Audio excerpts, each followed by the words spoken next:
أعوذ بالله من الشيطان الرجيم. بسم الله الرحمن الرحيم. الحمد لله رب العالمين، الرحمن الرحيم، مالك يوم الدين،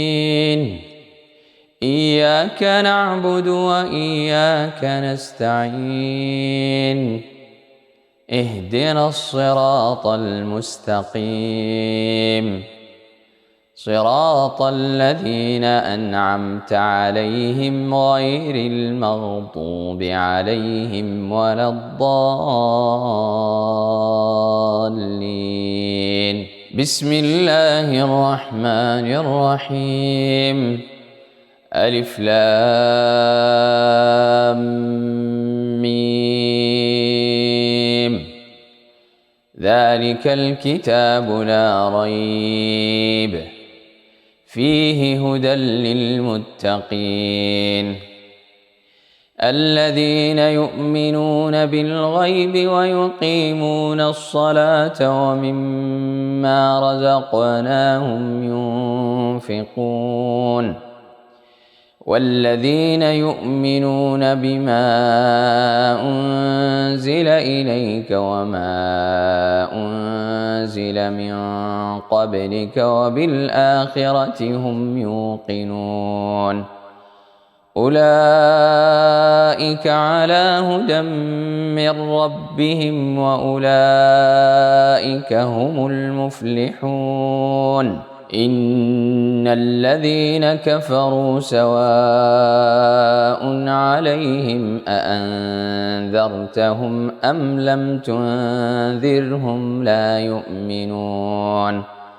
ختم الله على قلوبهم وعلى سمعهم وعلى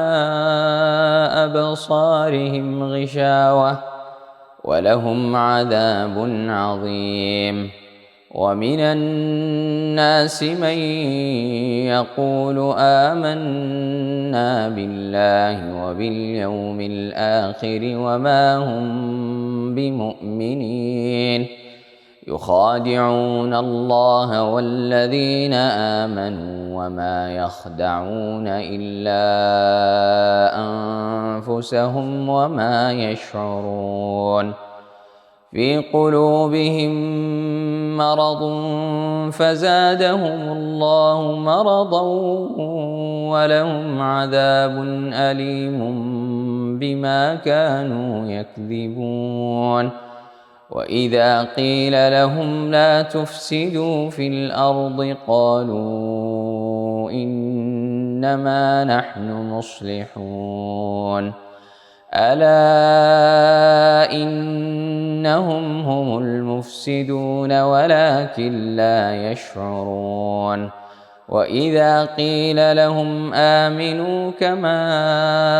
آمن الناس قالوا أنؤمن كما آمن السفهاء ألا إنهم هم السفهاء ولكن لا يعلمون. وإذا لقوا الذين آمنوا قالوا آمنا وإذا خلوا إلى شياطينهم قالوا إنا معكم إنما نحن مستهزئون. الله يستهزئ بهم ويمدهم في طغيانهم يعمهون. أولئك الذين اشتروا الضلالة بالهدى فما ربحت تجارتهم وما كانوا مهتدين. مثلهم كمثل الذي استوقد نارا فلما أضاءت ما حوله ذهب الله بنورهم وتركهم في ظلمات لا يبصرون. صم بكم عمي فهم لا يرجعون أو كصيب من السماء فيه ظلمات ورعد وبرق يجعلون أصابعهم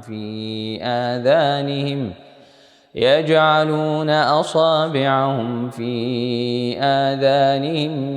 من الصواعق حذر الموت والله محيط بالكافرين يكاد البرق يخطف أبصارهم كلما أضاء لهم مشوا فيه وإذا أظلم عليهم قاموا ولو شاء الله لذهب بسمعهم وأبصارهم إن الله على كل شيء قدير يا أيها الناس اعبدوا ربكم الذي خلقكم والذين من قبلكم لعلكم تتقون الذي جعل لكم الأرض فراشا والسماء بناء وأنزل من السماء ماء فأخرج به من الثمرات رزقا لكم فلا تجعلوا لله أندادا وأنتم تعلمون وإن كنتم في ريب مما نزلنا على عبدنا فأتوا بسورة من مثله وادعوا شهداءكم من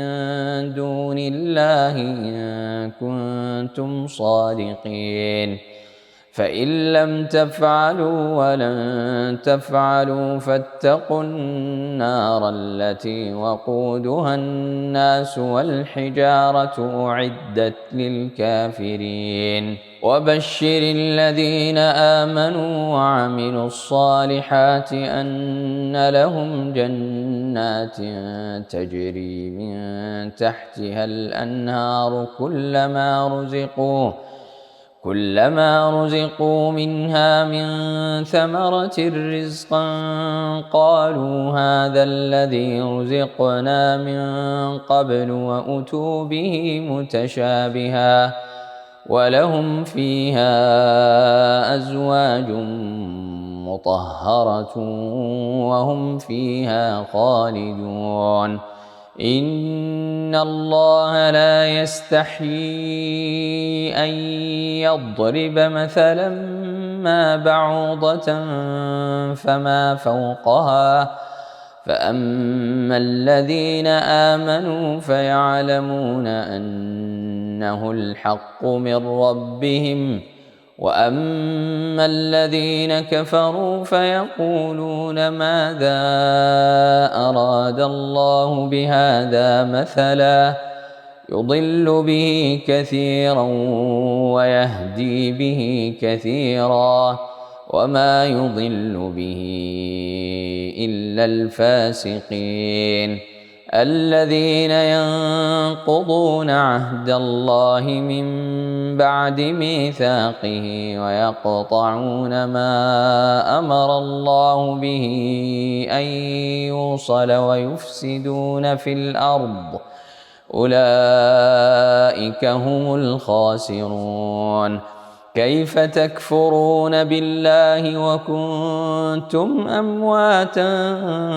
فأحياكم ثم يميتكم ثم يحييكم ثم إليه ترجعون هو الذي خلق لكم ما في الأرض جميعا ثم استوى إلى السماء فسواهن 7 سماوات وهو بكل شيء عليم وإذ قال ربك للملائكة إني جاعل في الأرض خليفة قالوا أتجعل فيها من يفسد فيها ويسفك الدماء ونحن نسبح بحمدك ونقدس لك قال إني أعلم ما لا تعلمون وعلم آدم الأسماء كلها ثم عرضهم على الملائكة فقال أنبئوني بأسماء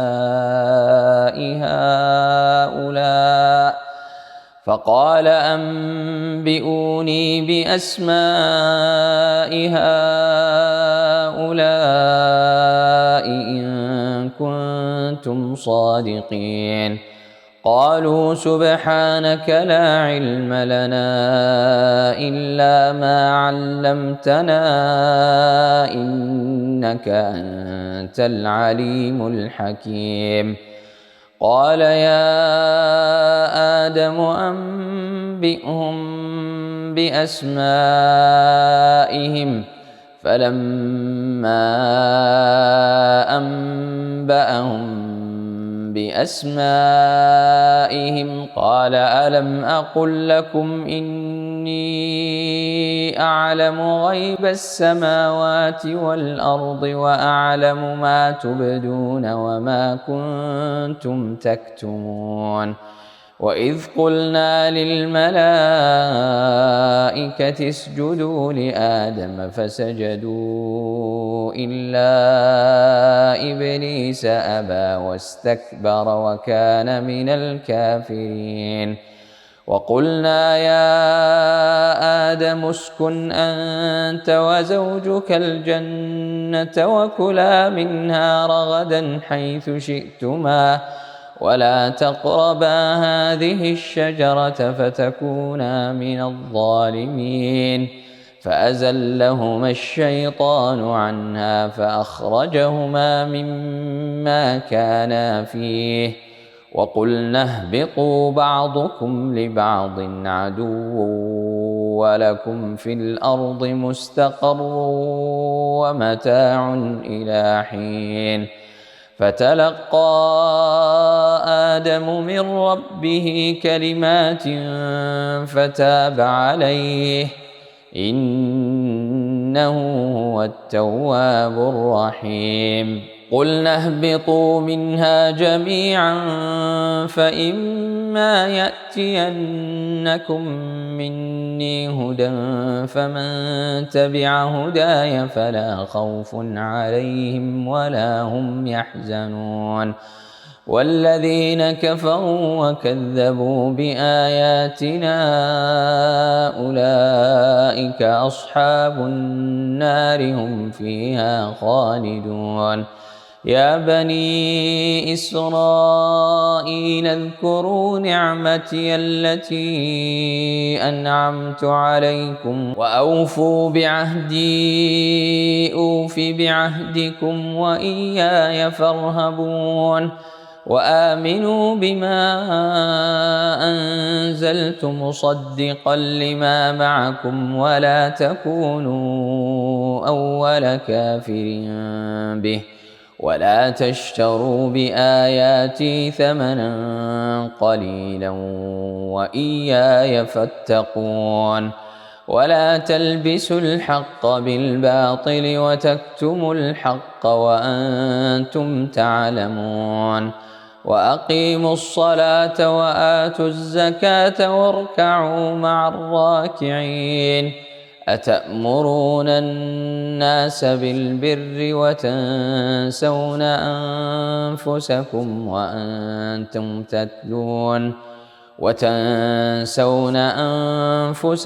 وأنتم تتلون الكتاب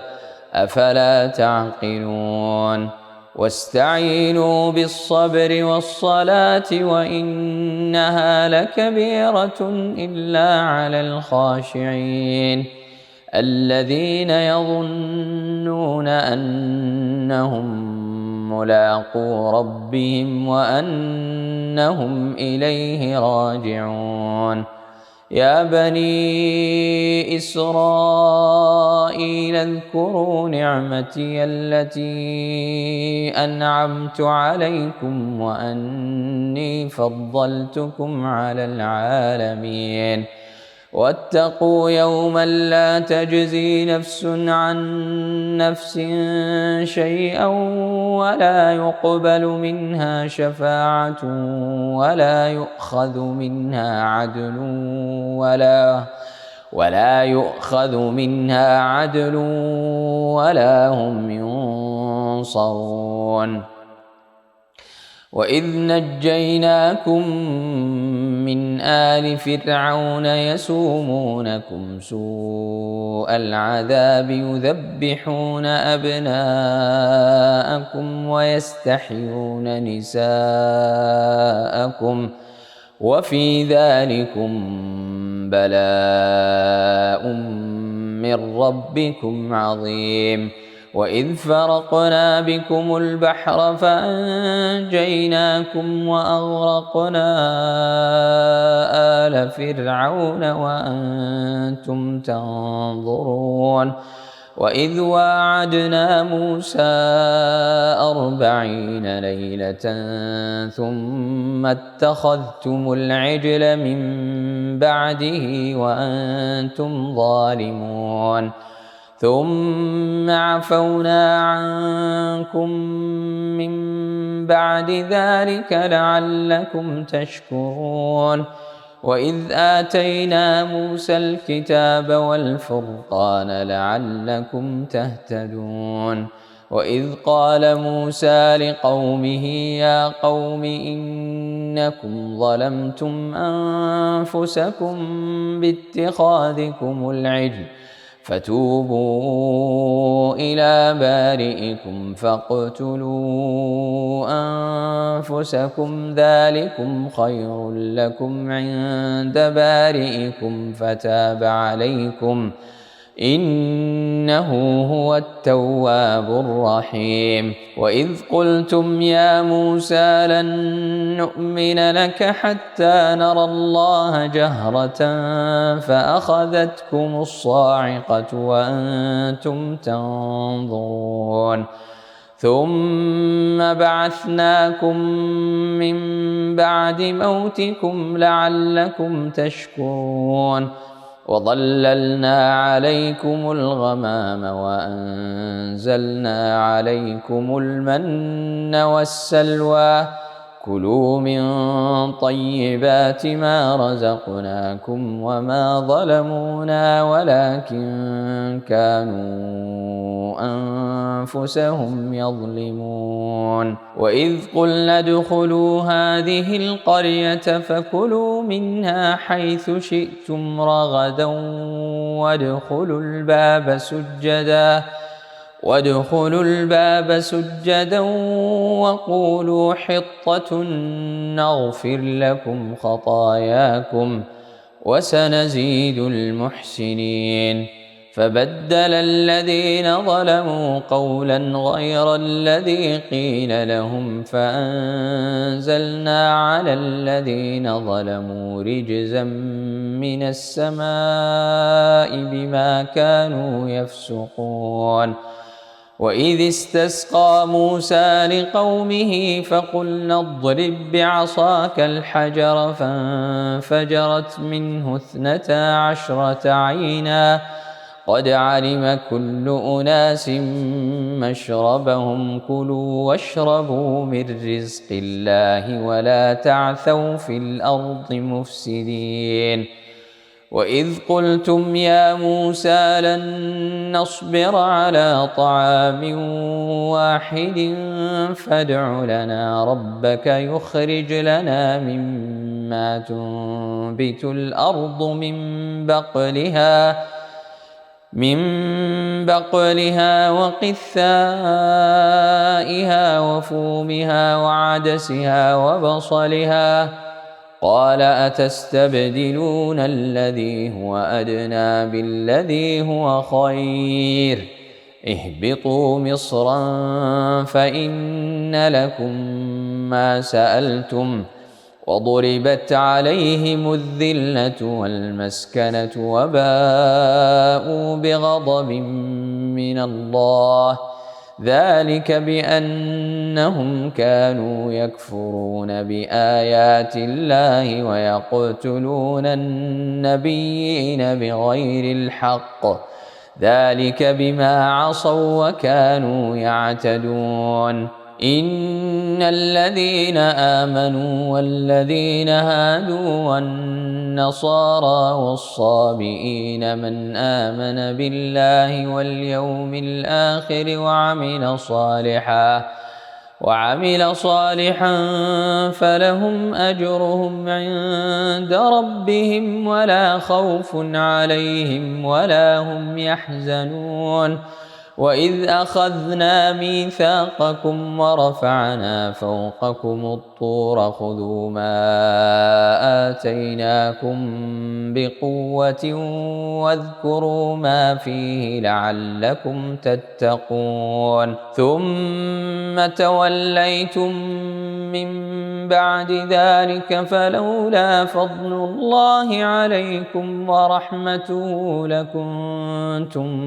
من الخاسرين ولقد علمتم الذين اعتدوا منكم في السبت فقلنا لهم كونوا قردة خاسئين فجعلناها نكالا لما بين يديها وما خلفها وموعظة للمتقين وإذ قال موسى لقومه إن الله يأمركم أن تذبحوا بقرة قالوا أتتخذنا هزوا قال أعوذ بالله أن أكون من الجاهلين قالوا ادع لنا ربك يبين لنا ما هي قال إنه يقول إنها بقرة لا فارغ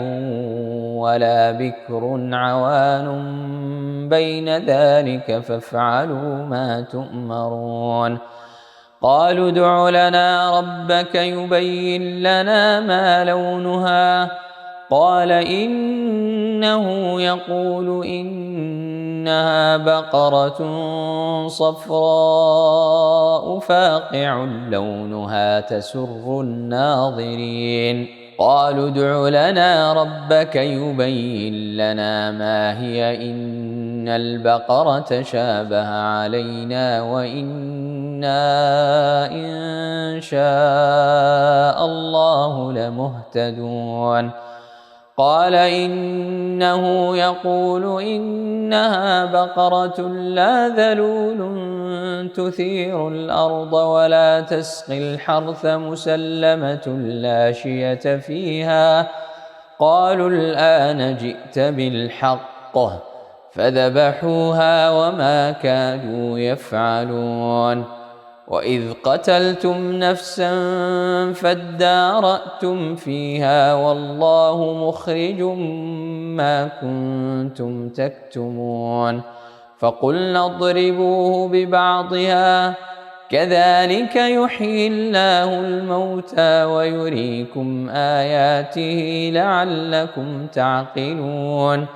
ثم قست قلوبكم من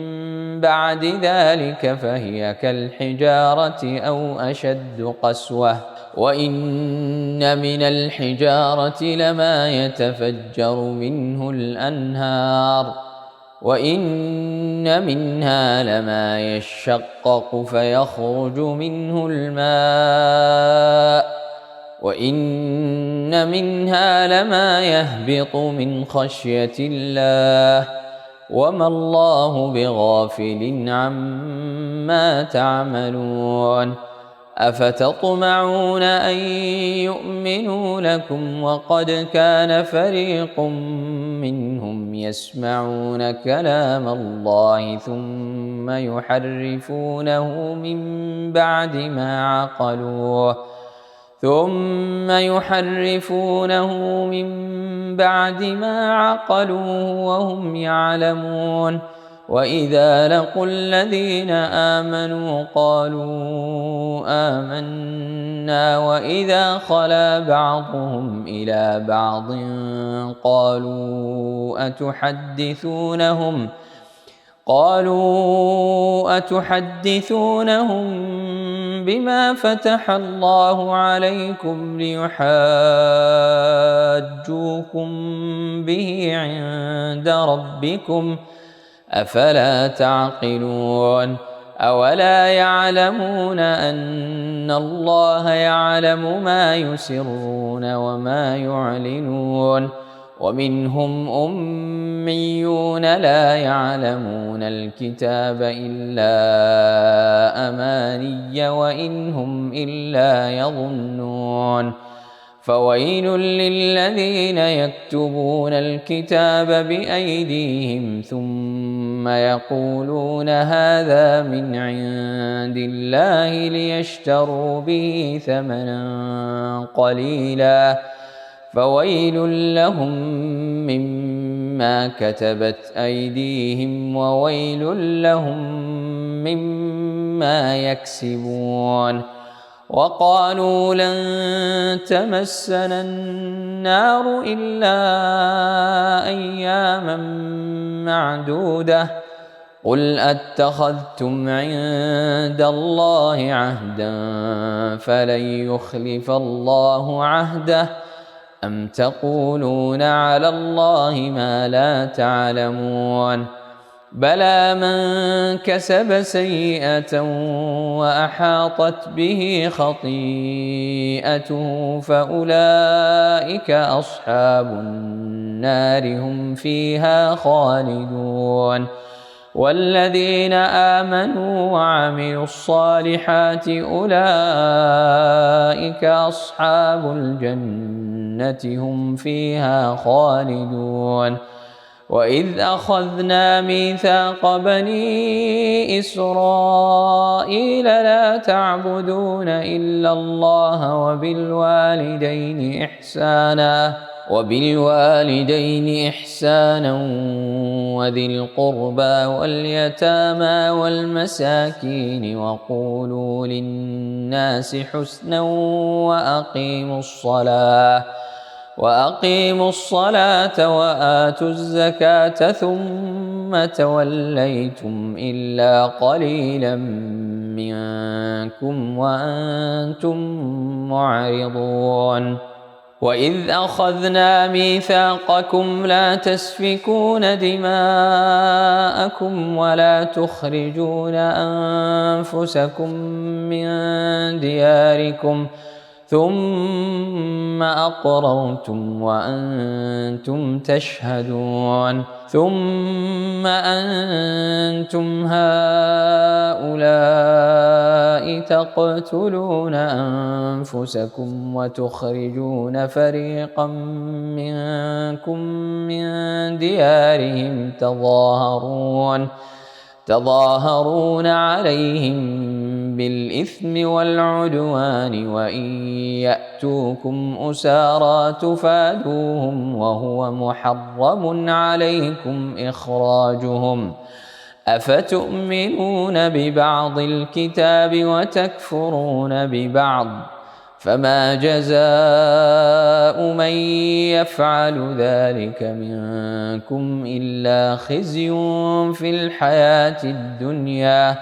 ويوم القيامة يردون إلى أشد العذاب وما الله بغافل عما تعملون. أولئك الذين اشتروا الحياة الدنيا بالآخرة فلا يخفف عنهم العذاب ولا هم ينصرون. ولقد آتينا موسى الكتاب وقفينا من بعده بالرسل وآتينا عيسى ابن مريم البينات وأيدناه بروح القدس أفكلما جاءكم رسول بما لا تهوى أنفسكم استكبرتم ففريقا كذبتم وفريقا تقتلون وقالوا قلوبنا غلف بل لعنهم الله بكفرهم فقليلا ما يؤمنون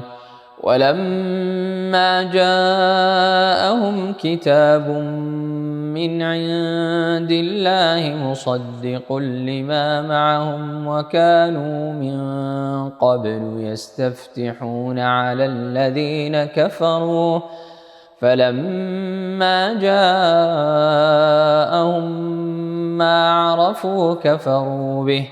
فلعنة الله على الكافرين بئس ما اشتروا به أنفسهم أن يكفروا بما أنزل الله بغيا أن ينزل الله من فضله على من يشاء من عباده فباءوا بغضب على غضب وللكافرين عذاب مهين وإذا قيل لهم آمنوا بما أنزل الله قالوا نؤمن بما أنزل علينا ويكفرون بما وراءه وهو الحق مصدقا لما معهم قل فلم تقتلون أنبياء الله من قبل إن كنتم مؤمنين ولقد جاءكم موسى بالبينات ثم اتخذتم العجل من بعده وأنتم ظالمون وإذ أخذنا ميثاقكم ورفعنا فوقكم الطور خذوا ما آتيناكم بقوة واسمعوا قالوا سمعنا وعصينا وأشربوا في قلوبهم العجل بكفرهم قل بئس ما يأمركم به إيمانكم إن كنتم مؤمنين قل إن كانت لكم الدار الآخرة عند الله خالصة من دون الناس فتمنوا الموت إن كنتم صادقين ولن يتمنوه أبدا بما قدمت أيديهم والله عليم بالظالمين ولتجدنهم أحرص الناس على حياة ومن الذين أشركوا يود أحدهم لو يعمر 1000 سنة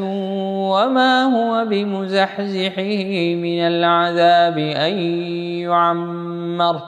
والله بصير بما يعملون قل من كان عدوا لجبريل فإنه نزله على قلبك بإذن الله مصدقا لما بين يديه وهدى وبشرى للمؤمنين من كان عدوا لله وملائكته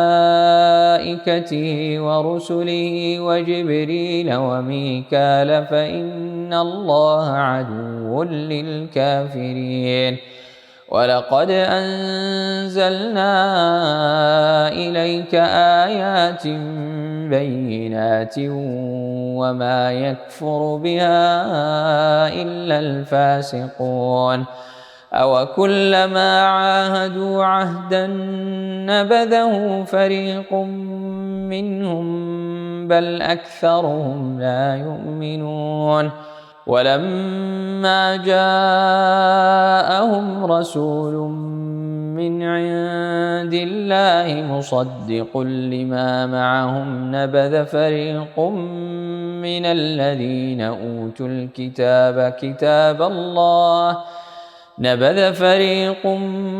من الذين أوتوا الكتاب كتاب الله وراء ظهورهم كأنهم لا يعلمون واتبعوا ما تتلو الشياطين على ملك سليمان وما كفر سليمان ولكن الشياطين كفروا يعلمون الناس السحر وما أنزل على الملكين ببابل هاروت وماروت وما يعلمان من أحد حتى يقولا إنما نحن فتنة فلا تكفر فيتعلمون منهما ما يفرقون به بين المرء وزوجه وما هم بضارين به من أحد إلا بإذن الله ويتعلمون ما يضرهم ولا ينفعهم ولقد علموا لمن اشتراه ما له في الآخرة من خلاق ولبئس ما شروا به أنفسهم لو كانوا يعلمون ولو أنهم آمنوا واتقوا لمثوبة من عند الله خير لو كانوا يعلمون يا أيها الذين آمنوا لا تقولوا راعنا وقولوا انظرنا واسمعوا وللكافرين عذاب أليم ما يود الذين كفروا من أهل الكتاب ولا المشركين أن ينزل عليكم من خير من ربكم والله يختص برحمته من يشاء والله ذو الفضل العظيم ما ننسخ من آية أو ننسها نأت بخير منها أو مثلها ألم تعلم أن الله على كل شيء قدير ألم تعلم أن الله له ملك السماوات والأرض وما لكم من دون الله من ولي ولا نصير أم تريدون أن تسألوا رسولكم كما سئل موسى من قبل ومن يتبدل الكفر بالإيمان فقد ضل سواء السبيل ود كثير من أهل الكتاب لو يردونكم من بعد إيمانكم كفارا حسدا من عند أنفسهم من بعد ما تبين لهم الحق فاعفوا واصفحوا حتى يأتي الله بأمره إن الله على كل شيء قدير وأقيموا الصلاة وآتوا الزكاة وما تقدموا لأنفسكم من خير تجدوه عند الله إن الله بما تعملون بصير وقالوا لن يدخل الجنة إلا من كان هودا أو نصارى تلك أمانيهم قل هاتوا برهانكم إن كنتم صادقين بلى من أسلم وجهه لله وهو محسن فله أجره عند ربه ولا خوف عليهم ولا هم يحزنون وقالت اليهود ليست النصارى على شيء وقالت النصارى ليست اليهود على شيء وهم يتلون الكتاب كذلك قال الذين لا يعلمون مثل قولهم فالله يحكم بينهم يوم القيامة فيما كانوا فيه يختلفون ومن أظلم ممن منع مساجد الله أن يذكر فيها اسمه وسعى في خرابها أولئك ما كان لهم أن يدخلوها إلا خائفين لهم في الدنيا خزي ولهم في الآخرة عذاب عظيم ولله المشرق والمغرب فأينما تولوا فثم وجه الله إن الله واسع عليم وقالوا اتخذ الله ولدا سبحانه بل له ما في السماوات والأرض كل له قانتون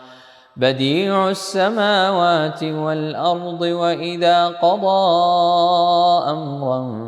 فإنما يقول له كن فيكون وقال الذين لا يعلمون لولا يكلمنا الله أو تأتينا آية كذلك قال الذين من قبلهم مثل قولهم تشابهت قلوبهم قد بينا الآيات لقوم يوقنون إنا أرسلناك بالحق بشيرا ونذيرا ولا تسأل عن أصحاب الجحيم ولن ترضى عنك اليهود ولا النصارى حتى تتبع ملتهم قل إن هدى الله هو الهدى ولئن اتبعت أهواءهم بعد الذي جاءك من العلم ما لك من الله من ولي ولا نصير الذين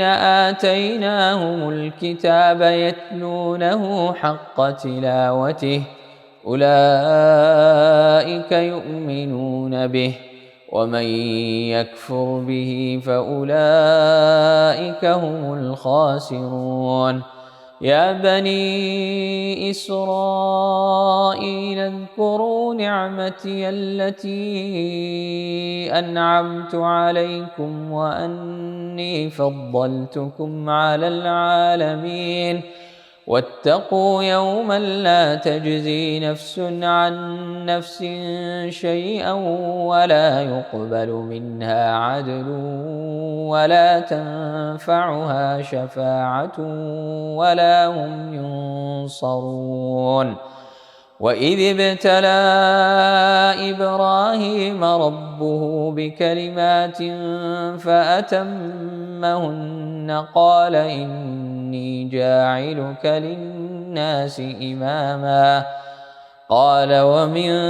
ذريتي قال لا ينال عهد الظالمين وإذ جعلنا البيت مثابة للناس وأمنا واتخذوا من مقام إبراهيم مصلى وعهدنا إلى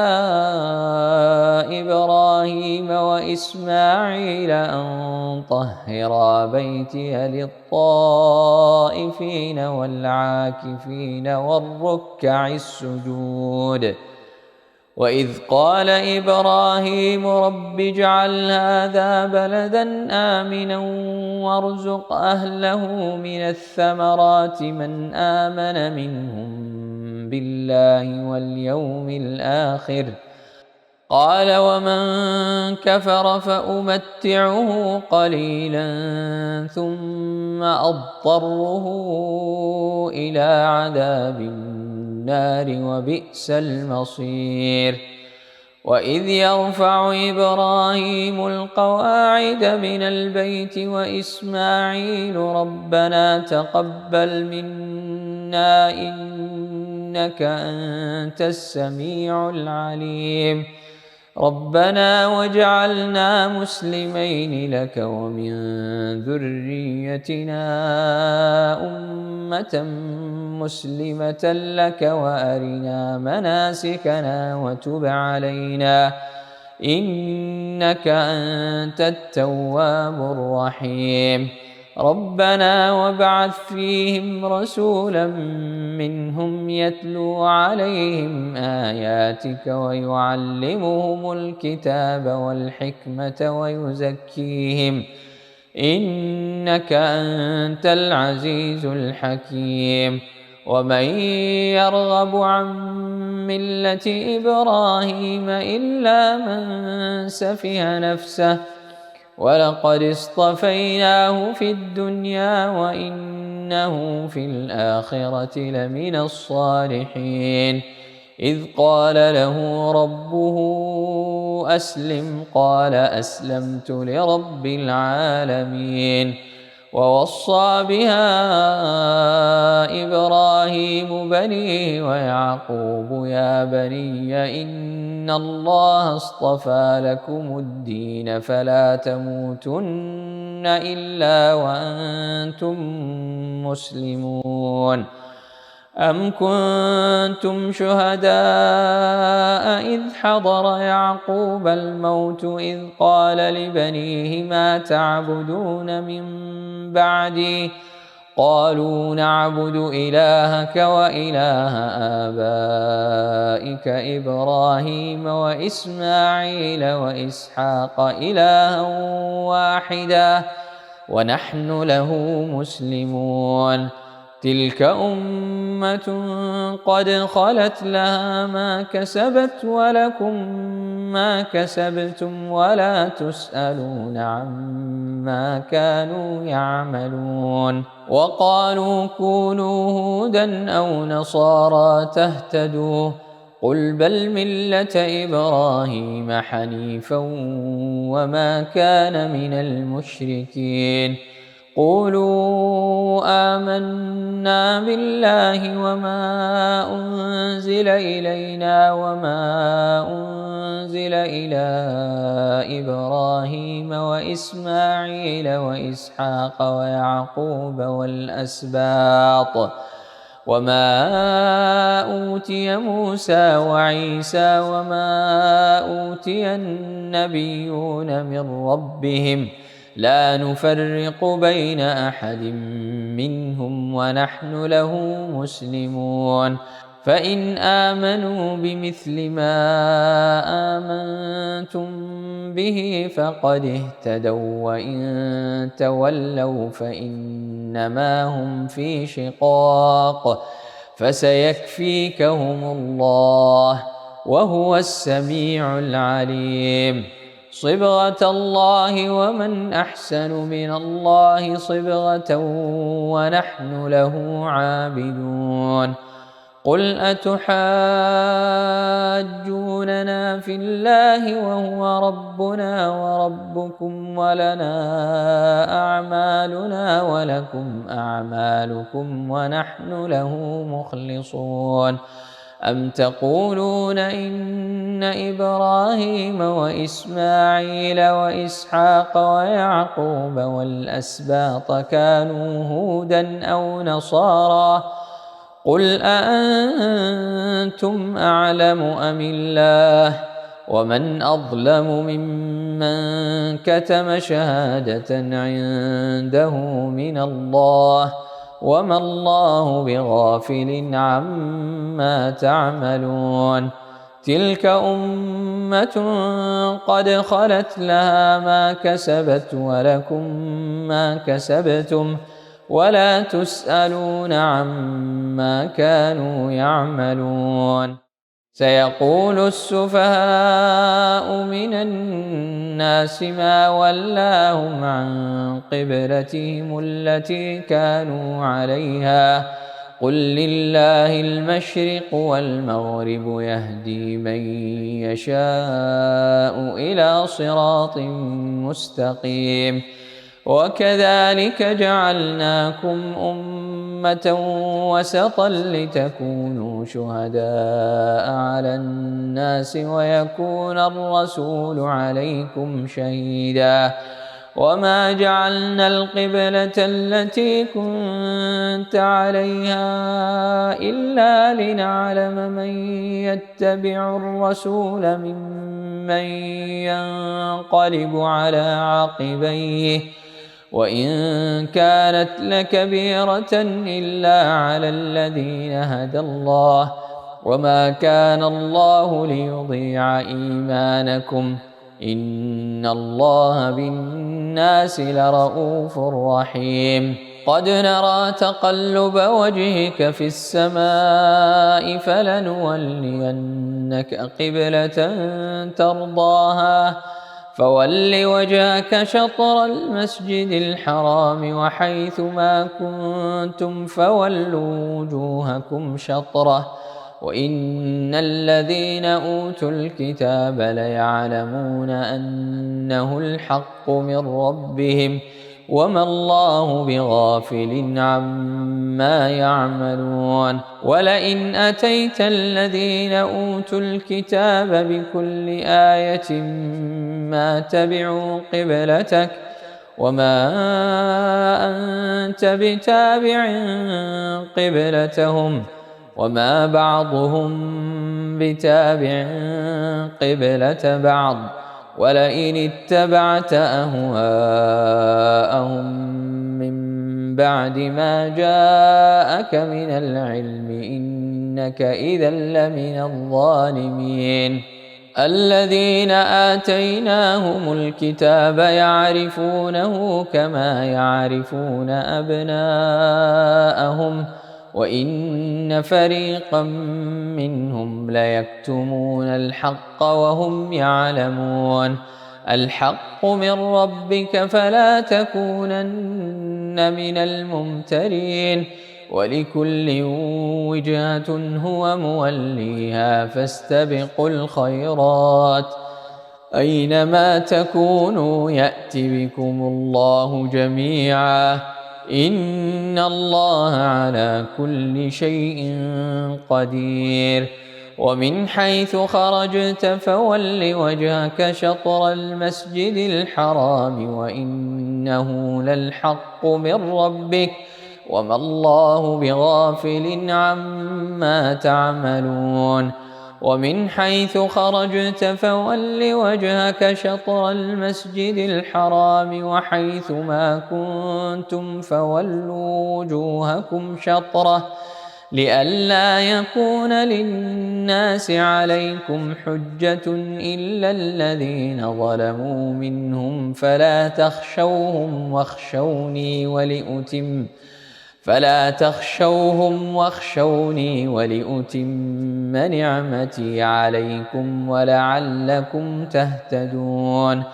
كما أرسلنا فيكم رسولا منكم يتلو عليكم آياتنا ويزكيكم ويعلمكم الكتاب والحكمة ويعلمكم ما لم تكونوا تعلمون فاذكروني أذكركم واشكروا لي ولا تكفرون يا أيها الذين آمنوا استعينوا بالصبر والصلاة إن الله مع الصابرين ولا تقولوا لمن يقتل في سبيل الله أموات بل أحياء ولكن لا تشعرون ولنبلونكم بشيء من الخوف والجوع ونقص من الأموال والأنفس والثمرات وبشر الصابرين الذين إذا أصابتهم مصيبة قالوا إنا لله وإنا إليه راجعون أولئك عليهم صلوات من ربهم ورحمة وأولئك هم المهتدون إن الصفا والمروة من شعائر الله فمن حج البيت أو اعتمر فلا جناح عليه أن يطوف بهما ومن تطوع خيرا فإن الله شاكر عليم إن الذين يكتمون ما أنزلنا من البينات والهدى من بعد ما بيناه للناس في الكتاب أولئك يلعنهم الله ويلعنهم اللاعنون إلا الذين تابوا وأصلحوا وبينوا فأولئك أتوب عليهم وأنا التواب الرحيم إن الذين كفروا وماتوا وهم كفار أولئك عليهم لعنة الله والملائكة والناس أجمعين خالدين فيها لا يخفف عنهم العذاب ولا هم ينظرون وإلهكم إله واحد لا إله إلا هو الرحمن الرحيم إن في خلق السماوات والأرض واختلاف الليل والنهار والفلك التي تجري في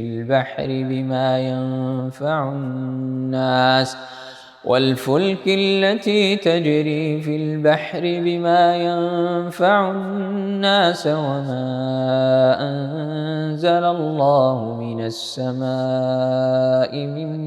ماء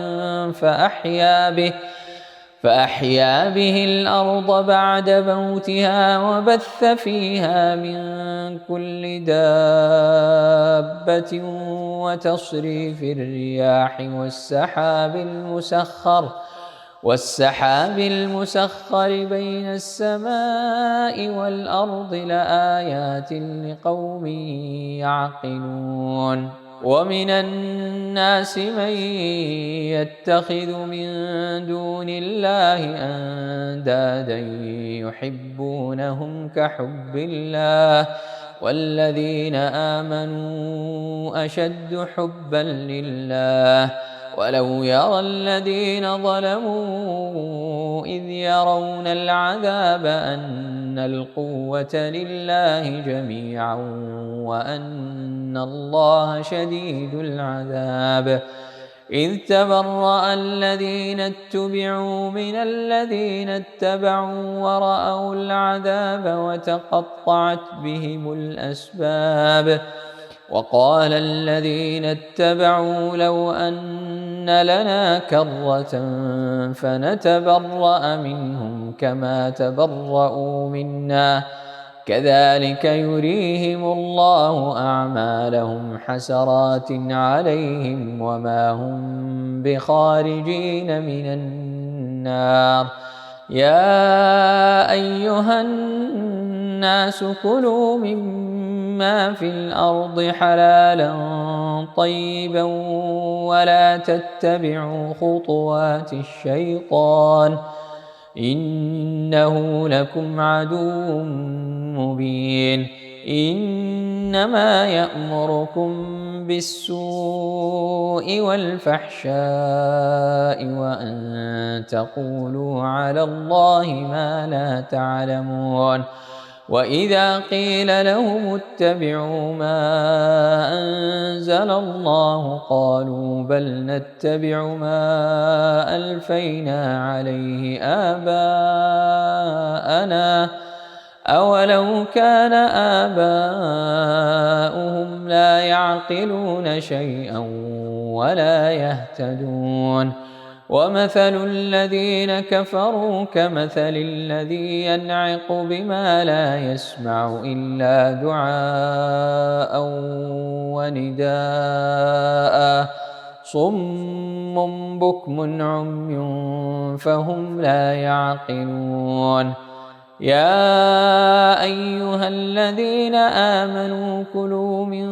طيبات ما رزقناكم واشكروا لله إن كنتم إياه تعبدون إنما حرم عليكم الميتة والدم ولحم الخنزير وما أهل به لغير الله فمن اضطر غير باغ ولا عاد فلا إثم عليه إن الله غفور رحيم إن الذين يكتمون ما أنزل الله من الكتاب ويشترون به ثمنا قليلا أولئك ما يأكلون في بطونهم إلا النار ولا يكلمهم الله يوم القيامة ولا يزكيهم ولهم عذاب أليم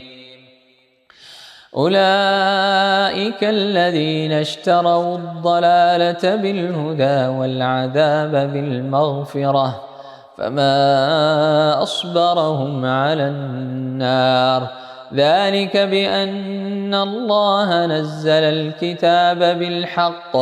وإن الذين اختلفوا في الكتاب لفي شقاق بعيد ليس البر أن تولوا وجوهكم قبل المشرق والمغرب ولكن البر من آمن بالله واليوم الآخر والملائكة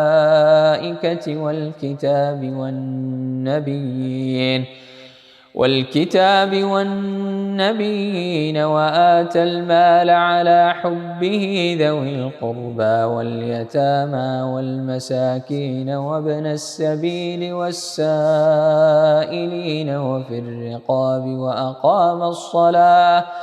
وأقام الصلاة وآتى الزكاة والموفون بعهدهم إذا عاهدوا والصابرين في البأساء والضراء وحين البأس أولئك الذين صدقوا وأولئك هم المتقون يا أيها الذين آمنوا كتب عليكم القصاص في القتلى الحر بالحر والعبد بالعبد والأنثى بالأنثى فمن عفي له من أخيه شيء فاتباع بالمعروف وأداء إليه بإحسان ذلك تخفيف من ربكم ورحمة فمن اعتدى بعد ذلك فله عذاب أليم ولكم في القصاص حياة يا أولي الألباب لعلكم تتقون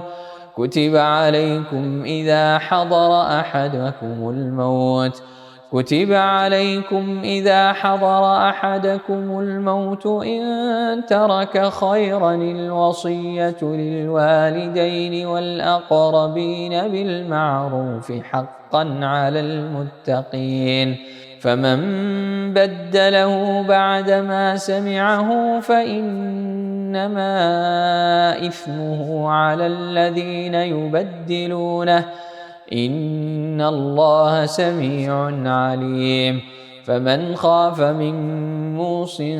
جنفا أو إثما فأصلح بينهم فلا إثم عليه إن الله غفور رحيم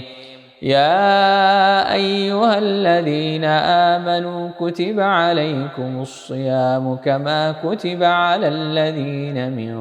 قبلكم لعلكم تتقون أياما معدودات، فمن كان منكم مريضا أو على سفر فعدة من أيام أخر، وعلى الذين يطيقونه فدية طعام مسكين، فمن تطوع خيرا فهو خير له، وأن تصوموا خير لكم إن كنتم تعلمون. شهر رمضان الذي أنزل فيه القرآن هدى للناس وبينات من الهدى والفرقان، فمن شهد منكم الشهر فليصمه، ومن كان مريضا أو على سفر فعدة من أيام أخر، يريد الله بكم اليسر ولا يريد بكم العسر، ولتكملوا العدة ولتكبروا الله على ما هداكم ولعلكم تشكرون. وإذا سألك عبادي عني فإني قريب أجيب دعوة الداع إذا دعان، فليستجيبوا لي وليؤمنوا بي لعلهم يرشدون. أحل لكم ليلة الصيام الرفث إلى نسائكم هن لباس لكم وأنتم لباس لهن، علم الله أنكم كنتم تختانون أنفسكم فتاب عليكم وعفى عنكم، فالآن باشروهن وابتغوا ما كتب الله لكم، وكلوا واشربوا حتى يتبين لكم الخيط الأبيض من الخيط الأسود من الفجر، ثم أتموا الصيام إلى الليل، ولا تباشروهن وأنتم عاكفون في المساجد، تلك حدود الله فلا تقربوها، كذلك يبين الله آياته للناس لعلهم يتقون. ولا تأكلوا أموالكم بينكم بالباطل وتدلوا بها إلى الحكام لتأكلوا فريقا من أموال الناس بالإثم وأنتم تعلمون. يسألونك عن الأهلة قل هي مواقيت للناس والحج، وليس البر بأن تأتوا البيوت من ظهورها، ولكن البر من اتقى، وأتوا البيوت من أبوابها، واتقوا الله لعلكم تفلحون. وقاتلوا في سبيل الله الذين يقاتلونكم ولا تعتدوا إن الله لا يحب المعتدين. واقتلوهم حيث ثقفتموهم وأخرجوهم من حيث أخرجوكم، والفتنة أشد من القتل، ولا تقاتلوهم عند المسجد الحرام حتى يقاتلوكم فيه، فإن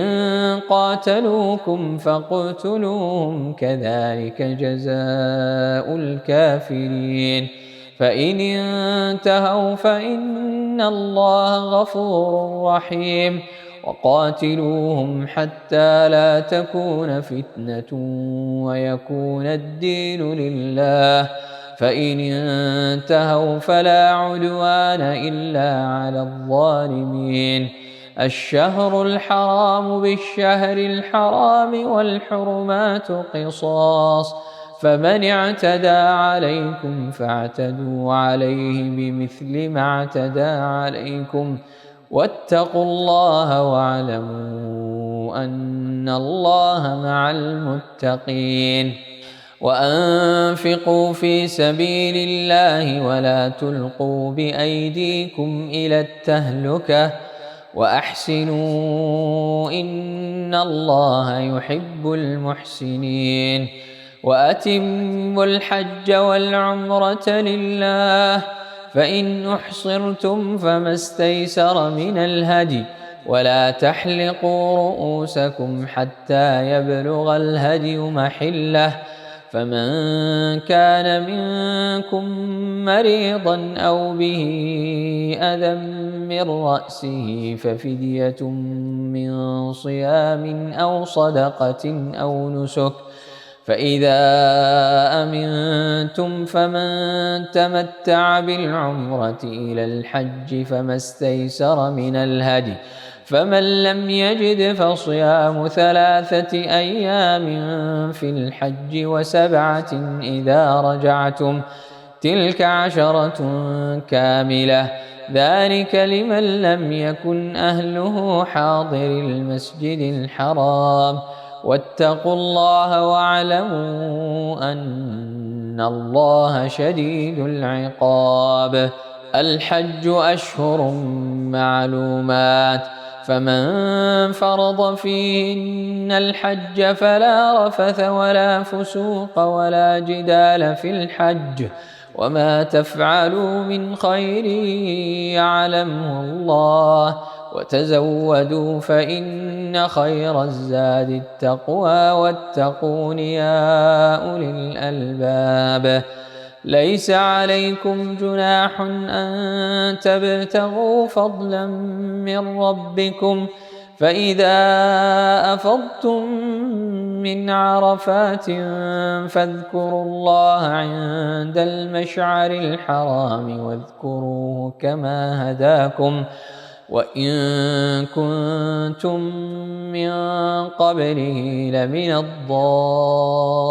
الضالين. ثم أفيضوا من حيث أفاض الناس واستغفروا الله إن الله غفور رحيم. فإذا قضيتم مناسككم فاذكروا الله كذكركم آباءكم أو أشد ذكرا، فمن الناس من يقول ربنا آتنا في الدنيا وما له في الآخرة من خلاق، ومنهم من يقول ربنا آتنا في الدنيا حسنة وفي الآخرة حسنة وقنا عذاب النار، أولئك لهم نصيب مما كسبوا والله سريع الحساب. واذكروا الله في أيام معدودات، فمن تعجل في يومين فلا إثم عليه، ومن تأخر فلا إثم عليه لمن اتقى، واتقوا الله واعلموا أنكم إليه تحشرون. ومن الناس من يعجبك قوله في الحياة الدنيا ويشهد الله على ما في قلبه وهو ألد الخصام،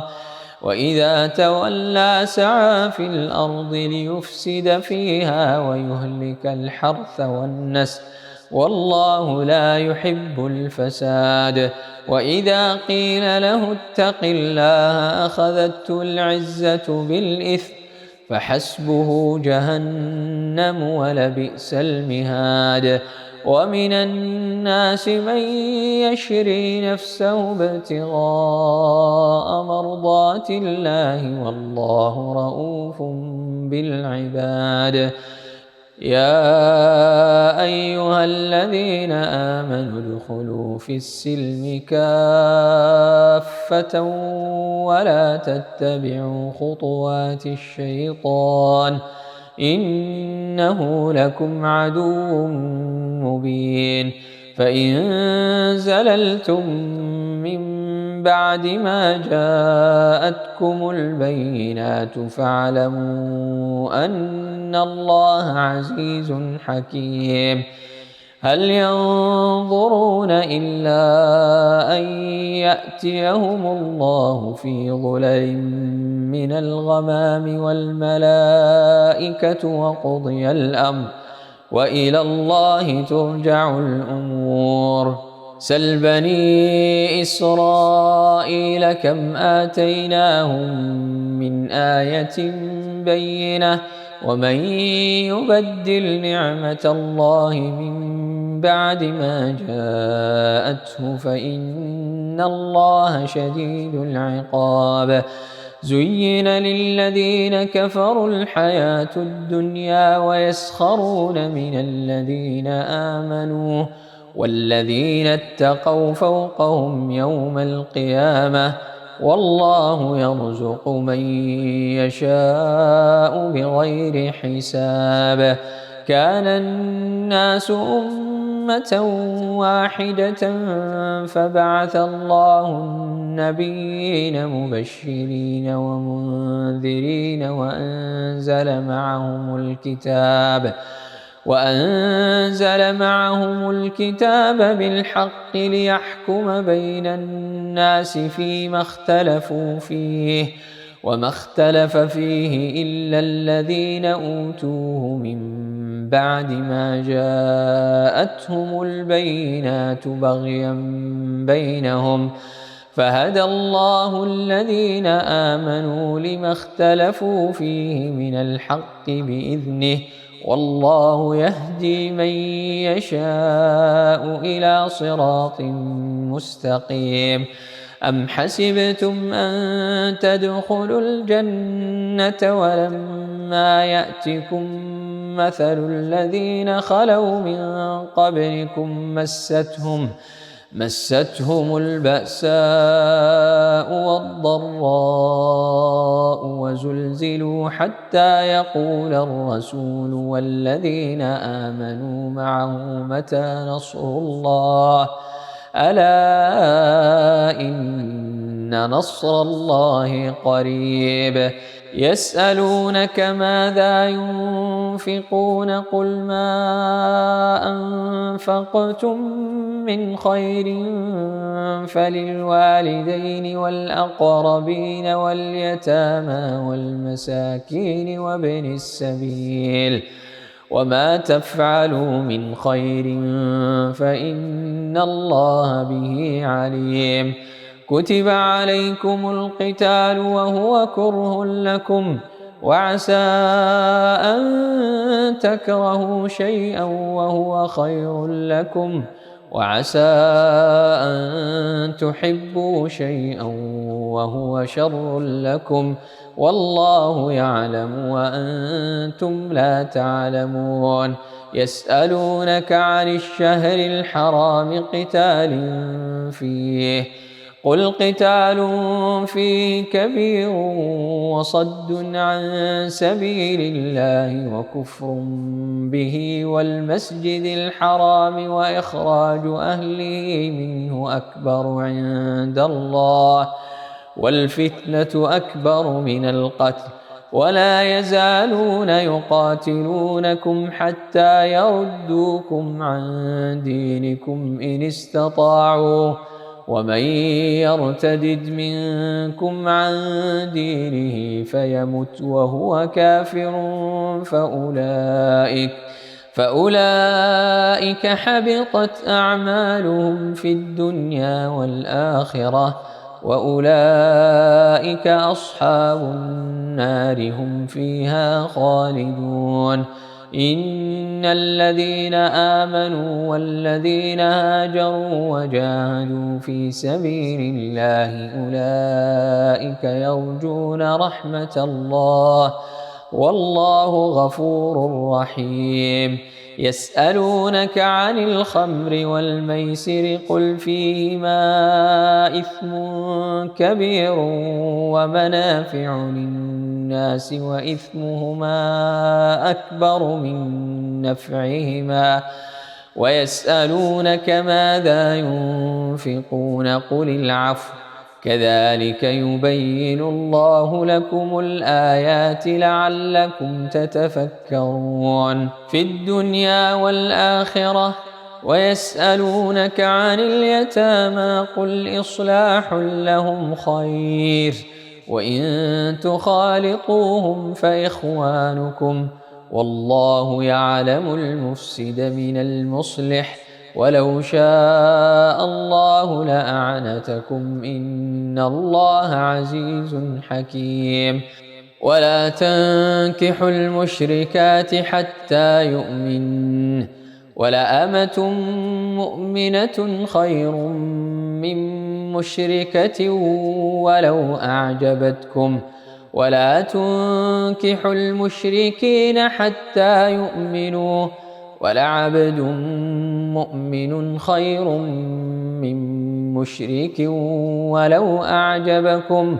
أولئك يدعون إلى النار والله يدعو إلى الجنة والمغفرة بإذنه ويبين آياته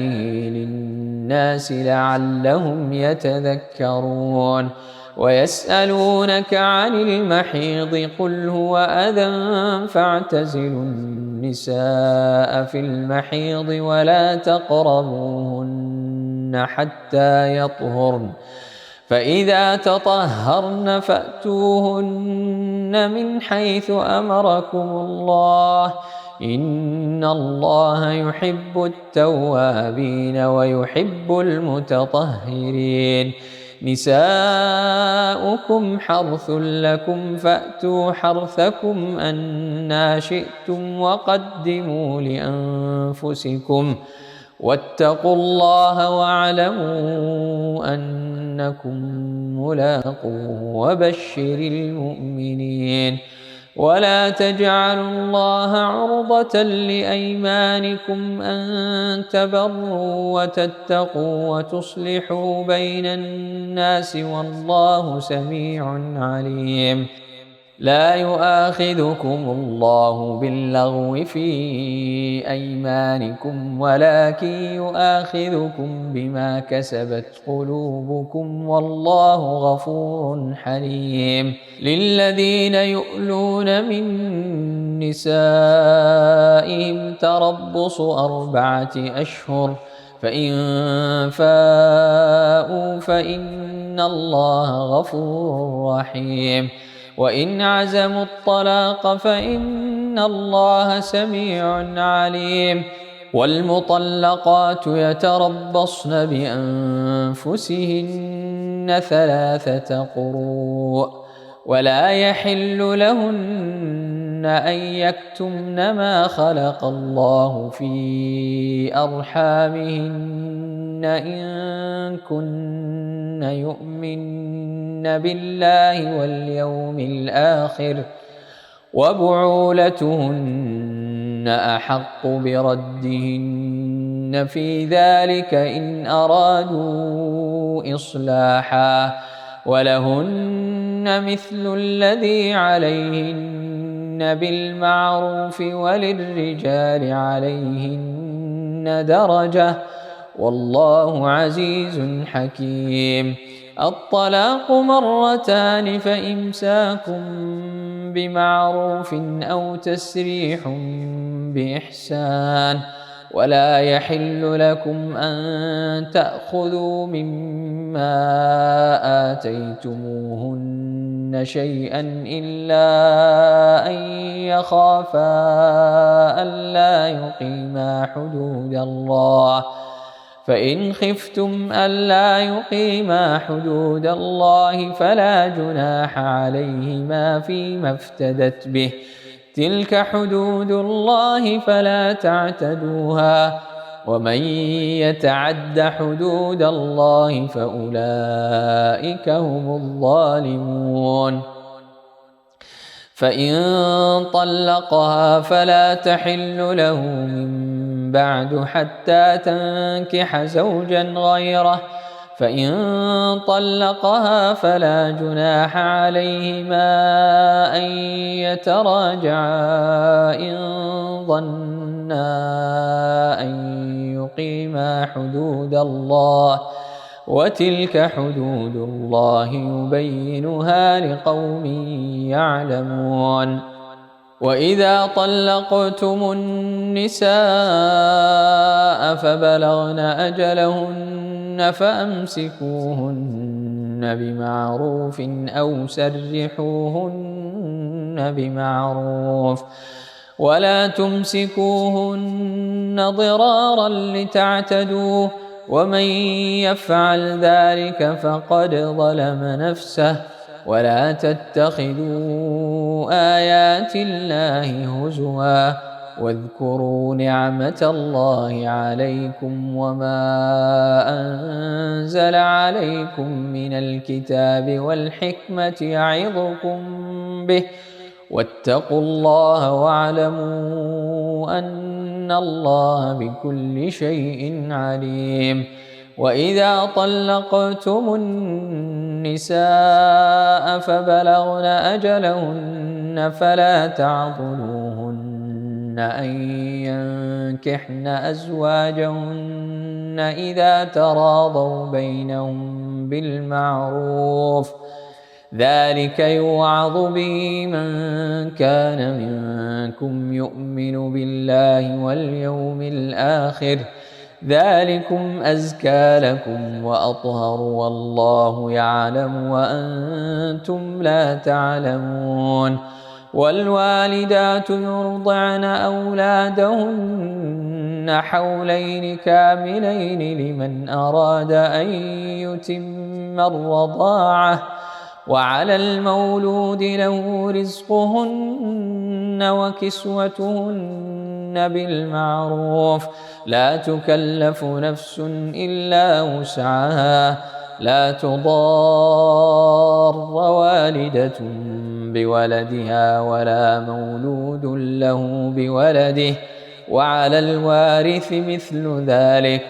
فإن أرادا فصالا عن تراض منهما وتشاور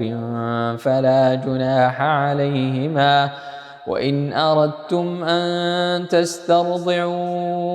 أولادكم فلا جناح عليكم إذا سلمتم ما آتيتم بالمعروف واتقوا الله واعلموا أن الله بما تعملون بصير. والذين يتوفون منكم ويذرون أزواجا يتربصن بأنفسهن 4 أشهر وعشرا فإذا بلغن أجلهن فلا جناح عليكم فيما فعلن في أنفسهن بالمعروف والله بما تعملون خبير.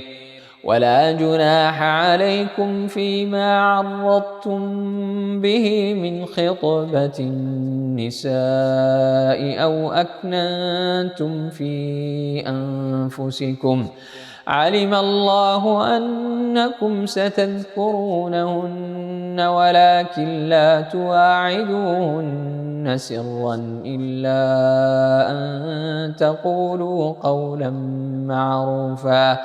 ولا تعزموا عقدة النكاح حتى يبلغ الكتاب أجله واعلموا أن الله يعلم ما في أنفسكم فاحذروه واعلموا أن الله غفور حليم. لا جناح عليكم إن طلقتم النساء ما لم تمسوهن أو تفرضوا لهن فريضة ومتعوهن على الموسع قدره وعلى المقتر قدره متاعا بالمعروف حقا على المحسنين. وإن طلقتموهن من قبل أن تمسوهن وقد فرضتم لهن فريضة فنصف ما فرضتم إلا أن يعفون أو يعفو الذي بيده عقدة النكاح وأن تعفوا أقرب للتقوى ولا تنسوا الفضل بينكم إن الله بما تعملون بصير حافظوا على الصلوات والصلاة الوسطى وقوموا لله قانتين فإن خفتم فرجالا أو ركبانا فإذا أمنتم فاذكروا الله كما علمكم ما لم تكونوا تعلمون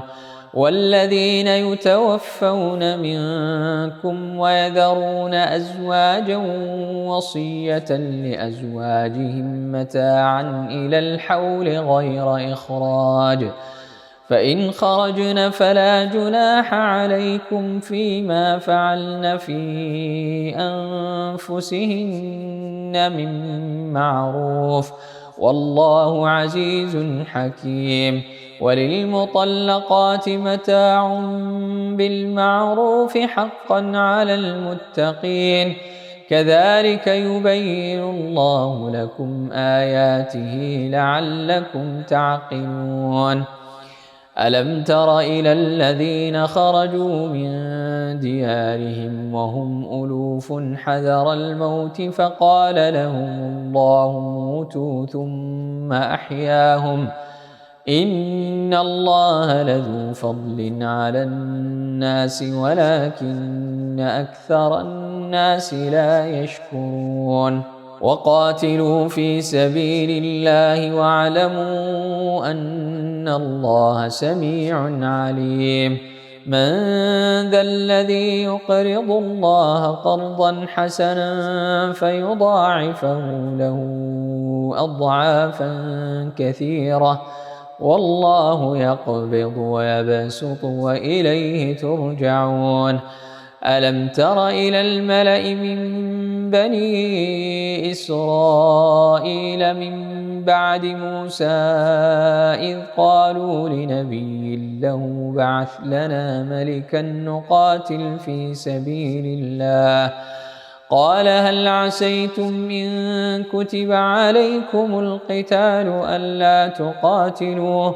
قالوا وما لنا ألا نقاتل في سبيل الله وقد أخرجنا من ديارنا وأبنائنا فلما كتب عليهم القتال تولوا إلا قليلا منهم والله عليم بالظالمين وقال لهم نبيهم إن الله قد بعث لكم طالوت ملكا قالوا أنى يكون له الملك علينا ونحن أحق بالملك منه ولم يؤت سعة من المال قال إن الله اصطفاه عليكم وزاده بسطة في العلم والجسم والله يؤتي ملكه من يشاء والله واسع عليم وقال لهم نبيهم إن آية ملكه أن يأتيكم التابوت فيه سكينة من ربكم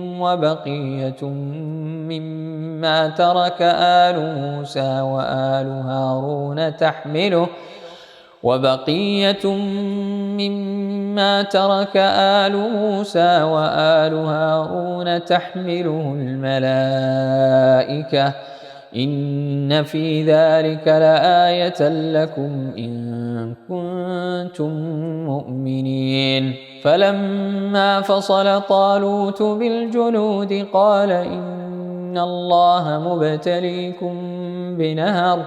فمن شرب منه فليس مني ومن لم يطعمه فإنه مني إلا من اغترف غرفة بيده فشربوا منه إلا قليلا منهم فلما جاوزه هو والذين آمنوا معه قالوا لا طاقة لنا اليوم بجالوت وجنوده قال الذين يظنون أنهم ملاقو الله كم من فئة قليلة غلبت فئة كثيرة بإذن الله والله مع الصابرين. ولما برزوا لجالوت وجنوده قالوا ربنا أفرغ علينا صبرا وثبت أقدامنا وانصرنا على القوم الكافرين. فهزموهم بإذن الله وقتل داود جالوت وآتاه الله الملك والحكمة وعلمه مما يشاء.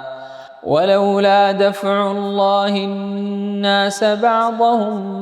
ببعض لفسدت الأرض ولكن الله ذو فضل على العالمين. تلك آيات الله نتلوها عليك بالحق وإنك لمن المرسلين.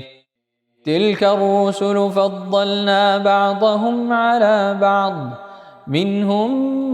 من كلم الله ورفع بعضهم درجات وآتينا عيسى ابن مريم البينات وأيدناه بروح القدس ولو شاء الله ما اقتتل الذين من بعدهم من بعد ما جاءتهم البينات ولكن اختلفوا فمنهم من آمن ومنهم من كفر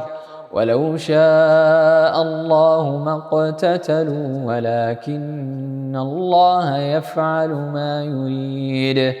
يا أيها الذين آمنوا أنفقوا مما رزقناكم من قبل أن يأتي يوم لا بيع فيه ولا خلة ولا شفاعة والكافرون هم الظالمون. الله لا إله إلا هو الحي القيوم لا تأخذه سنة ولا نوم له ما في السماوات وما في الأرض من ذا الذي يشفع عنده إلا بإذنه يعلم ما بين أيديهم وما خلفهم ولا يحيطون بشيء من علمه إلا بما شاء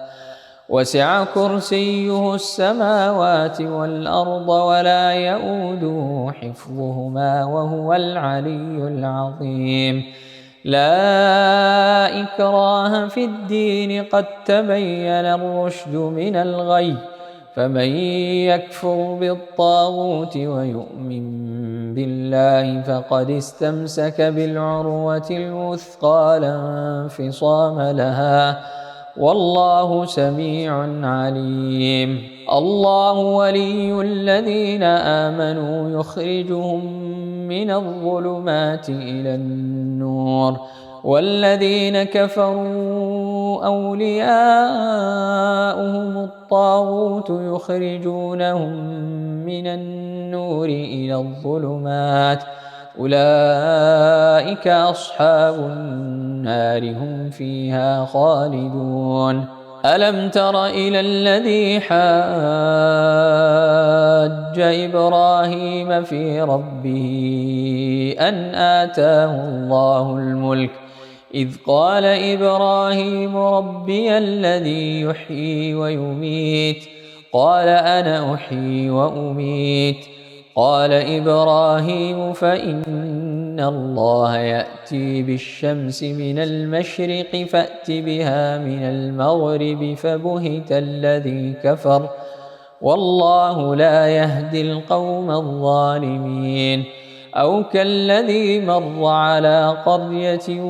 وهي خاوية على عروشها قال أنى يحيي هذه الله بعد موتها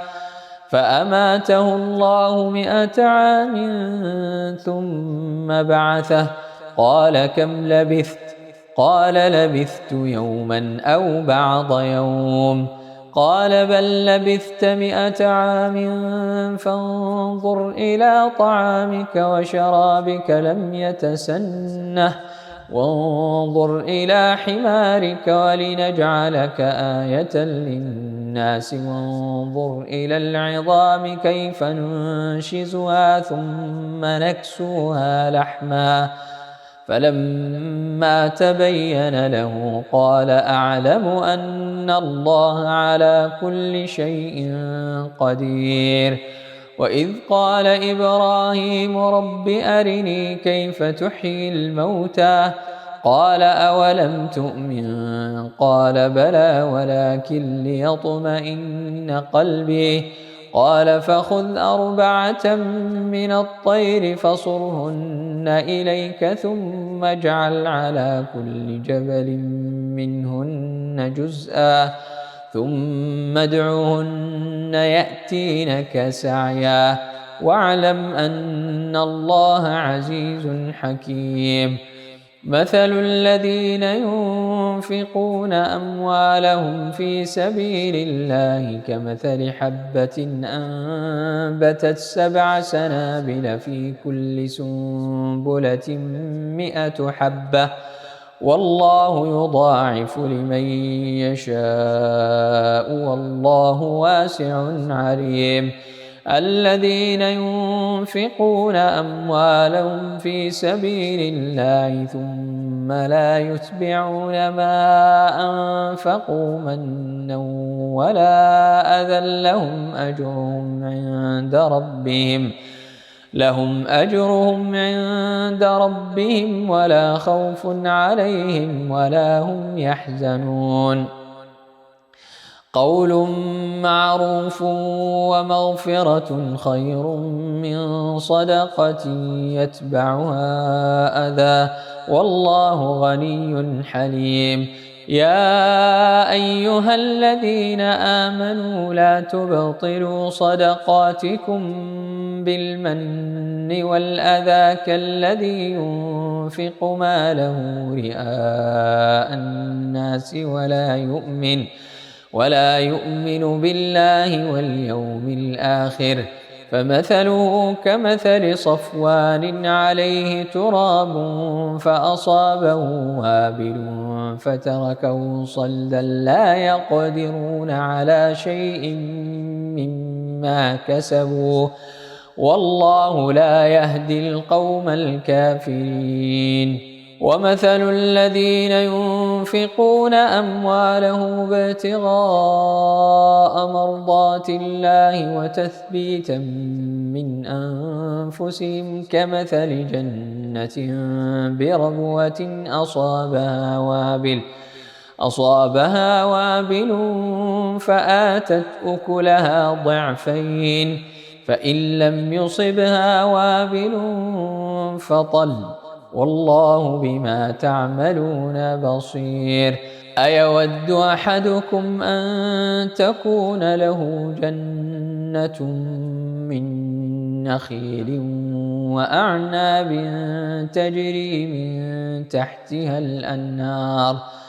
تجري من تحتها الأنهار له فيها من كل الثمرات وأصابه الكبر وله ذرية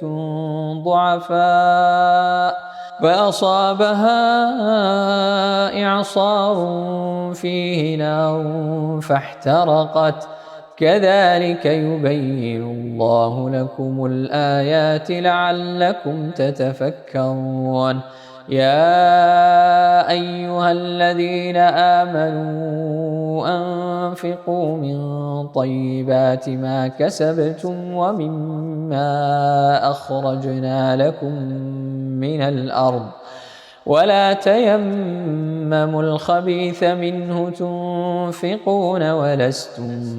بآخذيه إلا أن تغمضوا فيه واعلموا أن الله غني حميد الشيطان يعدكم الفقر ويأمركم بالفحشاء والله يعدكم مغفرة منه وفضلا والله واسع عليم. يؤتي الحكمة من يشاء ومن يؤت الحكمة فقد أوتي خيرا كثيرا وما يذكر إلا أولو الألباب. وما أنفقتم من نفقة أو نذرتم من نذر فإن الله يعلمه وما للظالمين من أنصار. إن تبدوا الصدقات فنعما هي وإن تخفوها وتؤتوها الفقراء فهو خير لكم ويكفر عنكم من سيئاتكم والله بما تعملون خبير. ليس عليك هداهم ولكن الله يهدي من يشاء. وما تنفقوا من خير فلأنفسكم وما تنفقون إلا ابتغاء وجه الله وما تنفقوا من خير يوفى إليكم وأنتم لا تظلمون. للفقراء الذين أحصروا في سبيل الله لا يستطيعون ضربا في الأرض يحسبهم الجاهل أغنياء من التعفف تعرفهم بسيماهم لا يسألون الناس إلحافا وما تنفقوا من خير فإن الله به عليم. الذين ينفقون أموالهم بالليل والنهار سرا وعلانية فلهم أجرهم عند ربهم ولا خوف عليهم ولا هم يحزنون.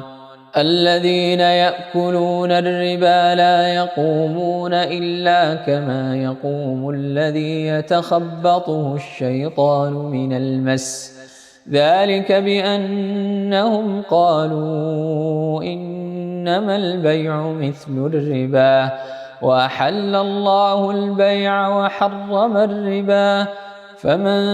جاءه موعظة من ربه فانتهى فله ما سلف وأمره إلى الله ومن عاد فأولئك أصحاب النار هم فيها خالدون. يمحق الله الربا ويربي الصدقات والله لا يحب كل كفار أثيم. إن الذين آمنوا وعملوا الصالحات وأقاموا الصلاة وآتوا الزكاة لهم أجرهم عند ربهم ولا خوف عليهم ولا هم يحزنون. يا أيها الذين آمنوا اتقوا الله وذروا ما بقي من الربا إن كنتم مؤمنين فإن لم تفعلوا فأذنوا بحرب من الله ورسوله وإن تبتم فلكم رؤوس أموالكم لا تظلمون ولا تظلمون. وإن كان ذو عسرة فنظرة إلى ميسرة وأن تصدقوا خير لكم إن كنتم تعلمون. واتقوا يوما ترجعون فيه إلى الله ثم توفى كل نفس ما كسبت وهم لا يظلمون. يا أيها الذين آمنوا إذا تداينتم بدين إلى أجل مسمى فاكتبوه وليكتب بينكم كاتب بالعدل ولا يأب كاتب أن يكتب كما علمه الله فليكتب وليملل الذي عليه الحق وليتق الله ربه ولا يبخس منه شيئا، فإن كان الذي عليه الحق سفيها أو ضعيفا أو لا يستطيع أن يمل هو فليملل وليه بالعدل، واستشهدوا شهيدين من رجالكم، فإن لم يكونا رجلين فرجل وامرأتان ممن ترضون من الشهداء أن تضل إحداهما فتذكر إحداهما الأخرى، ولا يأبى الشهداء إذا ما دعوا ولا تسأموا أن تكتبوه صغيرا أو كبيرا إلى أجله، ذلكم أقسط عند الله وأقوم للشهادة وأدنى ألا ترتابوا، إلا أن تكون تجارة حاضرة